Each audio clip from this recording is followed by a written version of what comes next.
23শে December 2022। এখন সকাল 7:30 মতো বাজে নেপালের টাইম। সামনে যেটা দেখা যাচ্ছে এটা এভারেস্ট, আর এই পাশেরটা অ্যামাডাবলাম।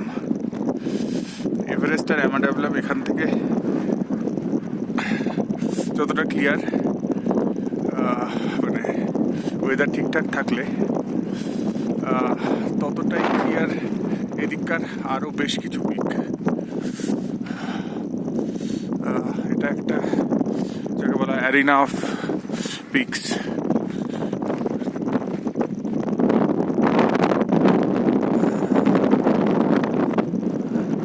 এই যে টেংবোচে থেকে দাঁড়িয়ে এই ভিউটা, তার সাথেই মনেস্ট্রি। আমরা রওনা দিয়ে দেবো কিছু করে, ব্রেকফাস্টটা সেরে। সাংঘাতিক জোরে হাওয়া বইছে।